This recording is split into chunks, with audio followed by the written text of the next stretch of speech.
I'm currently shooting this on the Sony 50mm f1.4. Wanted to see how this lens performs and if it's one that I want to start using when I'm out filming. But it got me thinking, do I really need a lens that's something like an f1.4 or a 1.2? Do I need an aperture that opens up that wide? Or can I get away with an f2.8 or even an f4? Because there's a lot more options when it comes to zoom style lenses when you have these higher apertures. Whereas when you get down to an f1.4 or 1.2, you have to use primes. And using primes comes with a whole bunch of other issues. So when it comes to deciding what lens you're gonna use to make your videos, there's two major options. Are you gonna have prime lenses or are you gonna have zoom lenses? Prime lenses are one focal length, but what you get for that one focal length is wider apertures, which allows you to let more light into your sensor, which gives you more of the blurry background when you shoot wide open, but also it's better for nighttime footage or darker footage because you have more light entering your camera. Now that used to be a big problem because you didn't want to shoot at high ISOs, so you needed a faster lens to let more light into your sensor. However, with the cameras that are available now, you don't necessarily need to shoot at lower ISOs. I'm shooting on the Sony a7S Mark III. This camera is incredible in low light, so I can get away with shooting with an f2.8 or an f4 and not worry so much about bumping up my ISO settings. But the other thing that's impacted by your lens and your aperture, it's a really loud bug, is your blurriness in the background. So when you shoot at low apertures, you can get that really super shallow depth of field. Whereas when you're shooting at an f2.8, f4, f5.6, f8, up and up, you get to see more and more in the background. And for me personally, I've always shot using prime lenses. And this really stems from using micro four thirds for so long. I was using the GH4, the GH5, and to get any sort of shallow depth of field on a micro four thirds, you had to use prime lenses and you had to shoot wide open. But I've transitioned to using full frame cameras. I shoot on the a7S III, the FX3, and the FX6, and shooting on a full frame sensor gives you a lot more shallow depth of field, even when you're stopping down your lens to something like an f4 or an f2.8. So I'm out here testing this Sony 50mm 1.4 to see if it's a lens that I like, but I keep thinking to myself, do I actually need a lens that opens up to an f1.4? Or could I get away with just shooting at an f2.8 or an f4? Recently, I've been shooting on the Tamron 20-40, and that's been kind of my go-to lens for YouTube style content. However, Sony has a 20-70mm, that's an f4. And so I really want to look at the difference between f1.4, f2.8, f4 to really see how much you can actually notice and really see if there's a massive difference in the look of the footage when comparing these different f-stops. And so what we're gonna do in this video is I'm gonna show you the same shot multiple times, but I'm gonna shoot it at 1.4, 2.8, and an f4. And I'd love to hear from you down in the comments what your thoughts are when you're looking at this footage side by side. Do you see a massive difference between all of these f-stops? Or is it just a small difference and at the end of the day, it really doesn't matter? So let's check out some of the footage.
So what do you think about all that footage?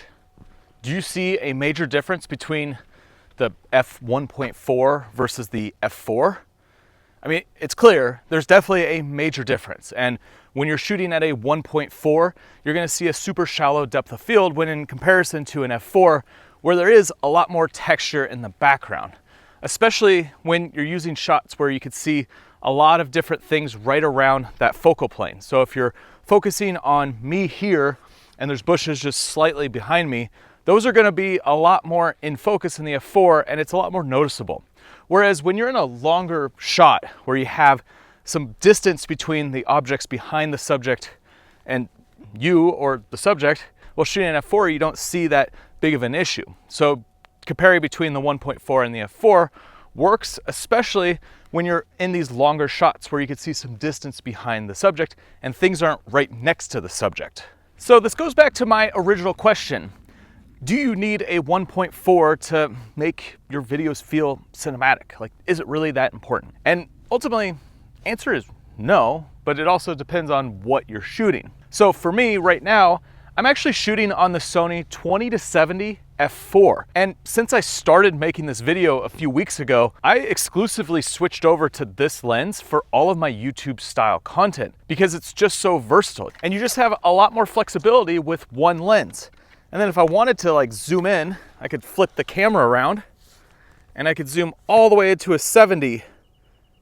And if I wanted just a little bit more reach, I could use the clear image zoom on my A7S III and I could get to a equivalent of a 105. So that's a lot of range in this one lens, which is perfect for making YouTube style content. Now, don't get me wrong. When you look at the F1.4 footage, it looks great. Like obviously that super shallow depth of field has a very distinct look. And something that I've noticed is that when I'm shooting at an F4, there are some viewers out there that don't perceive it as good of quality as when you're shooting at a 1.4. So let me explain kind of what I've discovered from my years of being a filmmaker, working with clients, creating tons of YouTube content, and everything that goes with all of this.